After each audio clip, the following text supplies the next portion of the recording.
Habatus Renungan Harian Anak. Selamat pagi adik-adik, ketemu lagi dengan Kak Simon di Habatus, hidupku bagi Kristus. Sebelum kita belajar firman Tuhan, mari kita berdoa. Terima kasih Tuhan untuk kasih setia Tuhan kepada kami, untuk penyertaan dan perlindungan. Dan saat ini kami akan belajar firman-Mu. Biarlah Tuhan yang pimpin kami dengan Roh Kudus-Mu, untuk kami dapat mengerti akan kebenaran firman Tuhan. Dalam nama Tuhan Yesus kami berdoa dan bersyukur. Amin. Pelajaran kita kali ini diambil dari Raja-Raja 1 ayat 28 sampai 53. Nah, meskipun kitab 1 dan 2 Raja-Raja terpisah di dalam Alkitab kita, tetapi sebenarnya kitab-kitab ini menceritakan satu kesatuan kisah. Kitab ini merupakan cerita dari kitab sebelumnya, yaitu Samuel. Raja Daud telah menyatukan suku-suku Israel menjadi sebuah kerajaan. Kitab ini menceritakan kisah tentang deretan panjang raja-raja yang muncul sebelum Daud. Nah, pertama-tama adalah masa pemerintahan Salomo. Salomo menjadi raja ketika Raja Daud sudah tua, maka ia memerlukan seorang pengganti untuk menjadi raja menggantikan Raja Daud. Nah, Raja Daud mempunyai beberapa anak laki-laki. Yang pertama, Absalom. Dia adalah anak laki-laki yang tampan dan gagah. Tetapi Absalom adalah anak yang tidak taat kepada Tuhan, juga kepada Raja Daud ayahnya, sehingga ia mati terbunuh. Nah, yang kedua adalah Adonia. Bagaimana dengan sikap dan karakter Adonia? Ternyata Adonia juga bukan orang yang baik. Alkitab menceritakan dia orang yang mementingkan diri sendiri, orang yang egois, dan Allah tidak berkenan. Allah tidak mau memilih Adonia menjadi raja. Kemudian anak yang ketiga yang bernama Salomo.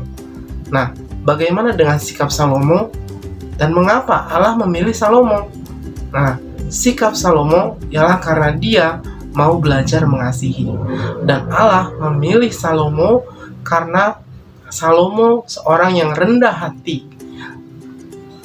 1 Raja-Raja 3 ayat 7. Dan Salomo dilantik menjadi raja. Mari kita baca ayat 39 sampai 40.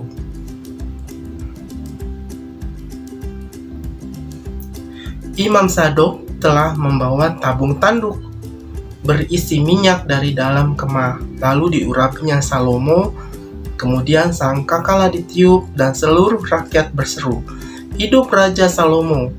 Sesudah itu seluruh rakyat berjalan di belakangnya sambil membunyikan suling dan sambil bersukaria ramai-ramai, sampai seakan-akan bumi terbelah oleh suara mereka. Nah, adik-adik, pelajaran apa yang bisa kita ambil dari Salomo? Ialah ketika kita taat, rendah hati, maka Allah memperhitungkan kesetiaan dan ketaatan kita.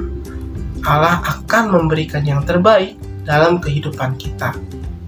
Seperti Tuhan Yesus taat kepada Allah sampai mati di kayu salib untuk menebus dosa-dosa kita semua. Nah, adik-adik, bagaimana cara kita setia kepada Allah? Yaitu dengan belajar firman Allah, setia baca Alkitab, setia datang beribadah, taati orang tua. Banyak hal lain yang kita bisa lakukan ya adik-adik ya, untuk kita setia terhadap Tuhan. Nah, adik-adik, sampai di sini pelajaran kita tentang Salomo yang menjadi raja. Ikuti terus Habatus selanjutnya ya. Tuhan Yesus memberkati. Mari kita berdoa. Bapa di dalam kerajaan surga, terima kasih, dan biarlah kiranya Tuhan yang memampukan kami untuk kami melakukan kehendak Tuhan dalam kehidupan kami. Ajari kami terus setia di dalam Tuhan. Pimpin kami terus Tuhan Yesus. Dalam nama Tuhan Yesus kami berdoa dan bersyukur. Amin. Shalom. Habatus Renungan Harian Anak. Anak.